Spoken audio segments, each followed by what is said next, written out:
Assalamualaikum warahmatullahi wabarakatuh.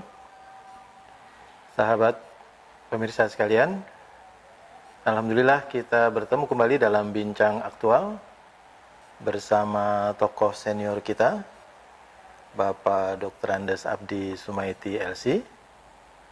Beliau adalah seorang penulis, pengamat, dan sekaligus juga praktisi politik Islam. Sudah sangat banyak buku yang beliau tulis ya. Di masa awal tahun 1980-an, beliau juga terkenal sebagai salah seorang penterjemah buku-buku politik Islam.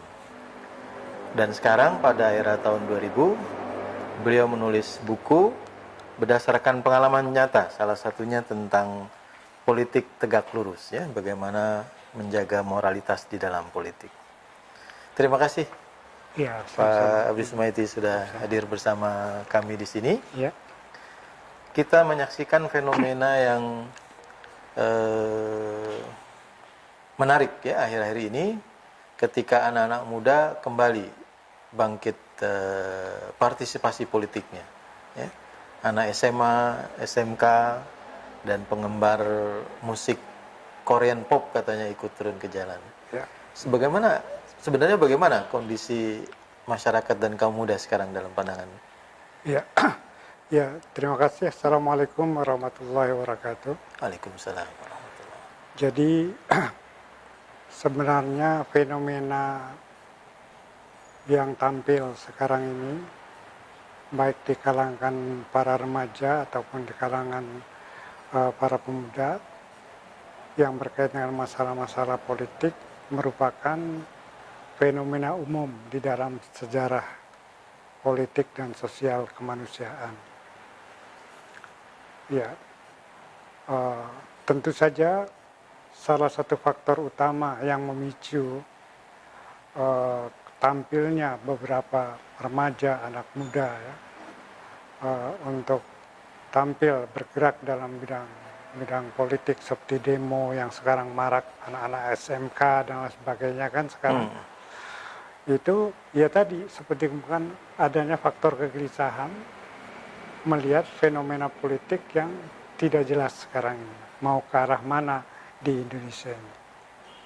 Jadi itu merupakan satu kewajaran saja.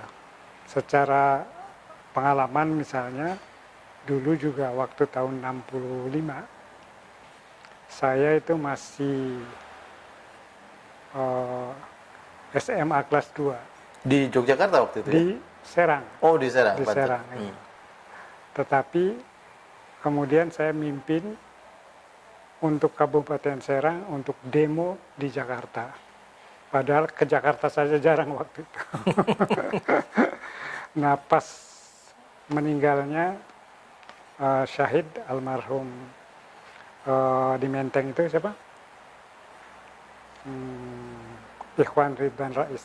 Oh, itu pas, tokoh angkatan 66 ya? Iya, angkatan 66. Pas itu jadi meninggal itu.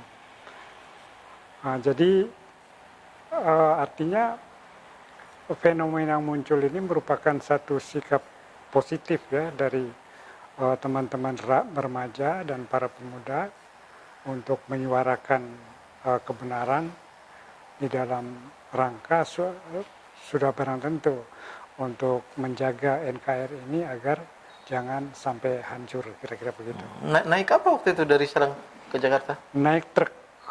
Jadi mobilnya itu mobil truk, semua mobil truk. Kita tidak ada bus dan lain, semuanya naik truk. Tapi waktu itu sudah bergabung organisasi pelajar ya? Iya, saya waktu itu juga aktif di Pelajar Islam Indonesia PII. Ya. Nah, fenomena sekarang Pak Abdi Sumaiti, kan anak muda ini dijauhkan dari politik. Di sekolah hanya belajar sejarah, itu pun ala kadarnya ya.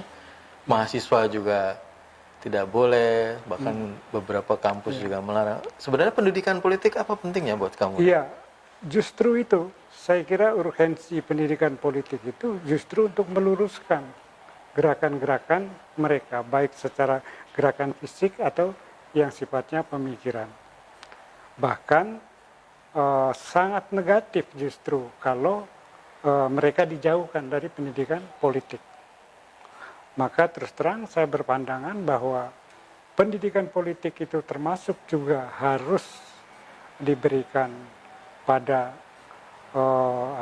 generasi-generasi muda terutama. Sebab dengan pendidikan politik, maka mereka mempunyai kesadaran mana politik yang benar, mana politik yang lurus, mana politik yang harus ditegakkan, bagaimana harus melakukan koreksi, dan bagaimana koreksi yang benar itu, dan seterusnya, dan seterusnya. Sehingga baik secara pemikiran ataupun gerakannya itu selalu di dalam koridor politik yang dibenarkan, baik secara nilai ataupun juga secara faktual. Bukan politik kekerasan ya? Bukan. Yang anarki merupakan. Iya, bukan. Itu justru kalau lemah pendidikan politiknya nanti bisa kecenderungannya akan ke sana. Sebab dia salah satunya nanti tidak akan, atau mereka ya, tidak akan mampu mengendalikan emosinya. Nah, sementara kalau mereka itu matang dalam pendidikan politik, walaupun dalam usia remaja, maka dia punya potensi kuat untuk mampu mengendalikan emosinya. Sehingga kerusuhan dan sebagainya itu dapat dihindari seminimal mungkin. Iya, anak-anak muda sekarang, para K-popper disebutnya itu, ketika ditanya kenapa ikut demo, tahu nggak masalah atau undang-undang yang didemo katanya, dibalikin gitu. Itu orang-orang yang nggak tahu juga bisa jadi pejabat katanya. Jadi mereka sudah bisa argumentasi ya. Iya, ya itu artinya mereka sudah punya kesadaran tentang bagaimana semestinya berpolitik yang benar dan bagaimana seharusnya seorang remaja itu juga terlibat di dalam gerakan-gerakan politik yang benar. Tapi dulu masih banyak tokoh ya bisa berinteraksi, bisa berdiskusi. Tokoh-tokoh penting seperti Pak Nasir misalnya. Iya, betul. Nah, sekarang juga sebenarnya bisa, tapi mungkin ya sekarang ini problematikanya ada kesenjangan, itu saja. Nah, inilah yang harus dijembatani sebenarnya, tuh kesenjangan ini tidak boleh terlalu jauh antara tokoh dengan remaja. Dulu ya, pengalaman saya sendiri ya, masih remaja begitu dipanggil ke rumahnya Pak Nasir. Itu beliau itu dengan senang hati saja panggil. Padahal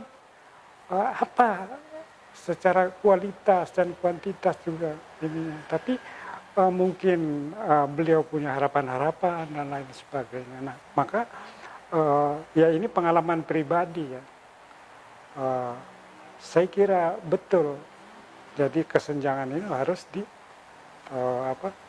kalau bisa dihilangkan ya, tapi diminimalisir paling tidak dengan cara begitu.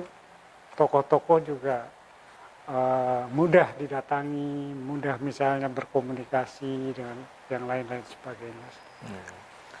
Dan setelah pendidikan SMA di Serang, Banten, melanjutkan kuliah di mana, Pak? Saya melanjutkan kuliah di Jogja. Di Jogja, ya. Itu pusat pergerakan juga ya? Iya, ikut juga di sana. Nah, setelah dari Jogja itu, kemudian oleh almarhum Pak Nasir, saya dikirim ke Riyadh untuk melanjutkan S2 di Riyadh, Saudi Arabia. Ya, jadi pas S1 di Universitas Islam Negeri ya? Ya. Seangkatan dengan Pak Selamat Effendi Yusuf ya, almarhum? Oh iya, betul. Seangkatan. Cuma beda fakultas. Beliau syariah, saya di Fakultas Adab, jurusan Sejarah Budayaan Islam. Jadi angkatan muda waktu itu menyebar di berbagai organisasi atau kelompok ya waktu itu? Iya, betul. Sudah terbiasa waktu itu. Ada dari PII, ada yang di HMI, ada yang PMII, Nah sekarang IMM. bagaimana anak-anak muda sekarang? Kan mereka konon katanya berdasarkan survei, anak muda itu apolitis.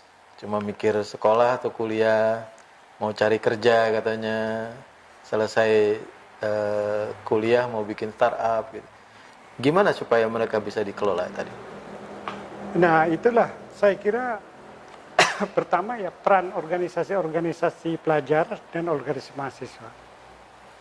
Saya kira ini penting. Mereka jangan hanya merekrut dalam pengertian anggota ya, keanggotaan maksudnya, tetapi juga secara keilmuan, baik dalam bidang politik, sosial, kebudayaan, seharusnya diprioritaskan. Nah, melalui hal seperti itulah diharapkan pendidikan politik akan terus berjalan dengan baik. Nah, jadi ada semacam kurikulum atau rencana programnya ya? Iya. Nah, sehingga mau diarahkan kemana kaum muda? Saya kira ya secara kurikulum dan lain sebagainya semua organisasi sudah punya. Tinggal permasalahannya bagaimana mensosialisasikannya. Dan inilah yang dalam kenyataannya justru sekarang ini kurang aktif begitulah seperti dulu. Meskipun dalam kondisi yang masih terbatas, tapi akhirnya media sosial membuat mereka mencari ya pengetahuan dan informasi itu dan merespon langsung. Akibatnya begitu. Nah, kalau sebelumnya dibekali ya secara ilmu mereka tentang politik, lalu menemukan begitu kan bagus itu artinya. Tapi kalau sebelumnya itu masih nol, lalu menemukan peristiwa-peristiwa politik yang membuat gelisah dan sebagainya, bisa jadi negatif, bisa jadi, tapi tidak semestinya negatif itu. Tetapi kalau didasari dengan keilmuan, insya Allah positifnya itu lebih banyak. Karena beberapa waktu yang lalu anak-anak SMA, SMK ini dikenal suka tawuran. Tapi sekarang berbeda, mereka tidak tawuran. Betul. Itu justru itu lebih bagus kan. Realitas dan kenyataan seperti itu. Nah, tinggal pembekalan pendidikan atau keilmuan ini saya kira itu yang lebih penting. Lalu yang kedua tentu transformasi pengalaman dari orang-orang dewasa ini juga penting. Jangan sampai tadi kesenjangan itu terjadi. Ya, semua sayangnya memang pendidikan kita masih terlalu formalistik dan kabarnya lebih mementingkan kognitif nih, katanya pelajaran sejarah mau dihilangkan katanya kan. Nah, itu tidak berguna katanya. Ya, itu. Atau tidak bermanfaat langsung. Iya, yang disayangkan itu. Jadi padahal transformasi pengalaman itu sangat berharga dalam dunia pendidikan itu sebenarnya.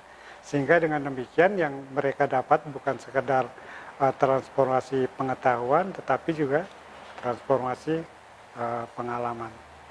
Ya, menarik sekali perbincangan kita dengan tokoh senior yang bertemu langsung dengan Bapak Muhammad Nasir, bahkan diutus untuk melanjutkan kuliah ya, S2 ke Timur Tengah. Kita akan lanjutkan perbincangan pada segmen berikutnya.